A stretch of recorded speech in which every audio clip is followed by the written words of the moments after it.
প্রথম দেখা।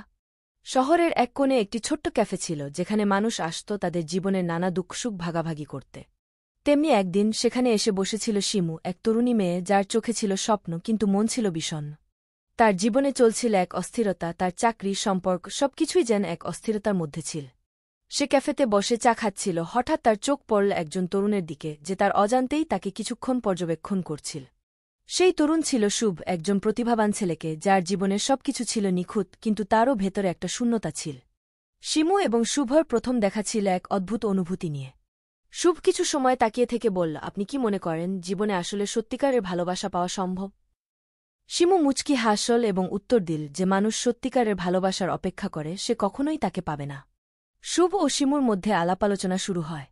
প্রথমে তারা বন্ধু হয়, তবে তাদের মধ্যে অজান্তেই একটা সম্পর্ক তৈরি হতে থাকে। তাদের গল্পগুলো একে অপরকে মুগ্ধ করতে শুরু করে। শুভ জানায় সে একজন লেখক হতে চায়, কিন্তু তার পরিবার তাকে ব্যবসায়িক পথে ঠেলে দিয়েছে। শিমু জানায় সে একটি সংবাদ মাধ্যমে কাজ করছে, কিন্তু তার স্বপ্ন ছিল অন্য কিছু। তারা একে অপরকে বোঝে, হাসে, কাঁদে এবং তাদের একে অপরের কাছে থাকা প্রয়োজনীয়তা অনুভব করে। সময় যতই এগোতে থাকে শিমু এবং শুভ একে অপরের প্রতি গভীরভাবে আকৃষ্ট হয়ে ওঠে। শুভ যখন তার লেখা গল্প নিয়ে বিভ্রান্ত ছিল, শিমু তাকে সাহস যোগায়। শিমু জানায় তার জীবনে অনেক সমস্যার মুখোমুখি হতে হয়েছে, কিন্তু সে কখনোই হার মানেনি।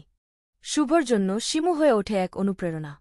একদিন শুভ শিমুকে বল, তুমি জানো আমি জানি না কিভাবে তোমাকে ভালোবাসা বলব, কিন্তু একে অপরকে বুঝতে পারাটা কি ভালোবাসা নয়?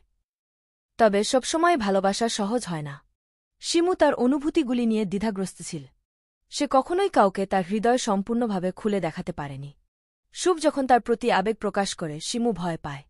সে জানে শুভর প্রতি তার অনুভূতি গভীর, কিন্তু তার ভয় ছিল হারানোর। সে জানত যদি এই সম্পর্কের মধ্যে কোনো বিভ্রান্তি আসে তবে তার হৃদয় আর একবার ভাঙবে।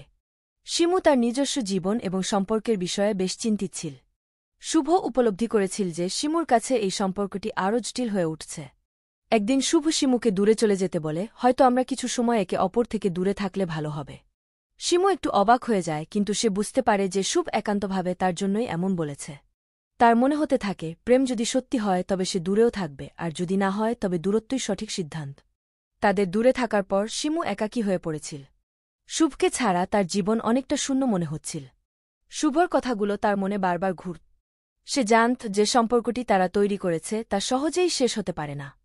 কিন্তু মনের মধ্যে ভয় ছিল, শুভ কি তাকে ফিরে আসবে? শুভ একই অবস্থায় ছিল। সে বুঝতে পারছিল শিমুর ছায়া তার জীবনের অংশ হয়ে গেছে এবং সে চাইছিল শিমুকে ফিরে পেতে। কিন্তু সে জানত না কিভাবে তার অনুভূতিগুলো প্রকাশ করবে। একদিন শুভ হঠাৎ শিমুকে ফোন করে। শিমু কিছুটা চমকে ওঠে। কেমন আছো? শুভ বল, শিমু, আমি তোমাকে একাধিকবার ভেবেছি। আমি জানি আমাদের সম্পর্ক কিছুটা কঠিন ছিল, কিন্তু আমি মনে করি আমাদের একে অপরকে আরও ভালোভাবে বোঝা দরকার। শিমু কিছুটা অবাক হয়ে বল, কিভাবে তোমার অনুভূতিগুলো এত সহজ হয়ে গেল? শুভ হাসল, তুমি জানো সম্পর্কের মধ্যে ভুল এবং সংশয় থাকবে, কিন্তু যদি ভালোবাসা থাকে তা কখনো হারিয়ে যাবে না।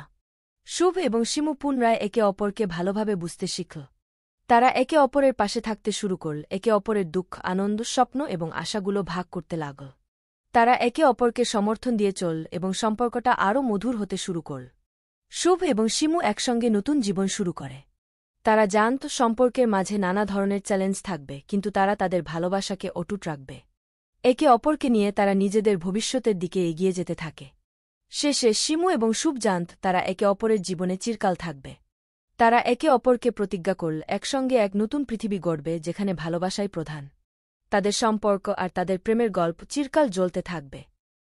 এভাবেই নতুন সূর্যের আলো গল্পটি সম্পন্ন হল। Please don't get subscribe our channel. Thank you.